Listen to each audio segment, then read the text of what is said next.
Hello, this is Victor Vogel with Coffee with Vic, and this is News Tidbits. Well, it appears that President Trump has a little bit of resistance to selling arms to the Saudi Arabians.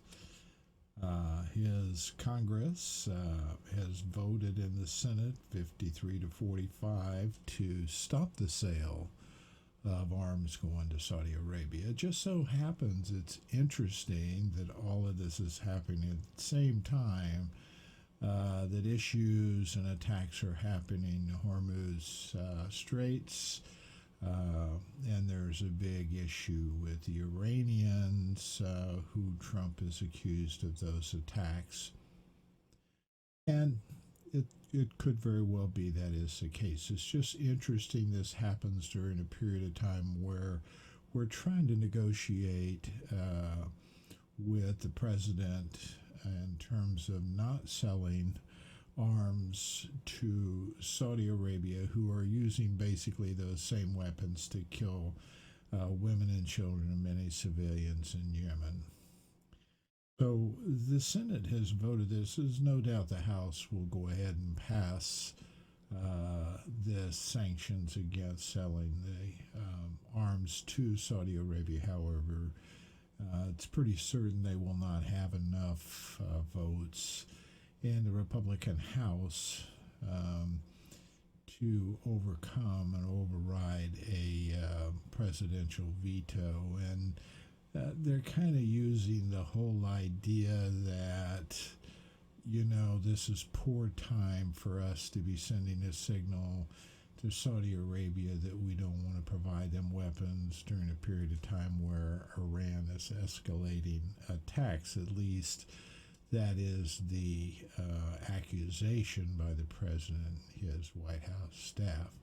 Not sure everybody is on board with that in terms of our allies and whether they have built a coalition to support that at this point in time. And the other side of that argument is that there are a lot of people who feel like President Trump has pushed the to the limit here in terms of the sanctions he's put on them, and then they've reacted to that. So it's kind of like he's created a fire in a wastebasket. Now he's trying to put it out and take credit for putting the fire out, but he doesn't want to take credit for starting the fire.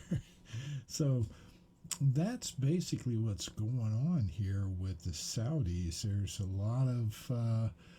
lot of information coming out of the United Nations that are calling for deep investigations. In fact, they asked the United States to have the FBI investigate the Crown Prince of Saudi Arabia,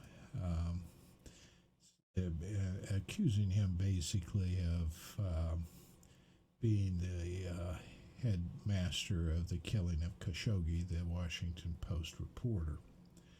And so all of this is going on at this period of time. It's just really interesting that we had an escalation in Iran all of a sudden, that muddies that whole water relative to the sale of arms to Saudi Arabia, and has gotten certain Republicans to the point where it's skittish. It's really pretty sad. It's really pretty sad when you are hesitant to say you want to do something one way or the other, because you simply cannot trust whether the president and the White House are telling the truth. So when you have distrust, you have this kind of chaos and this kind of uncertainty that leaves people in doubt. And then, of course, somebody can take advantage of that during certain periods of time. So we don't know what's going on here or how this will turn out yet. We just know that there are people who are opposed to it in the Senate. And we certainly hope at this point in time that the Senate and the House would come to an agreement to stop the sale of arms to Saudi Arabia and let the U.S. deal with Iran as it will, since they seem to be the ones who created the problem to start with. I'm Vic Vogel. This is News Tidbits.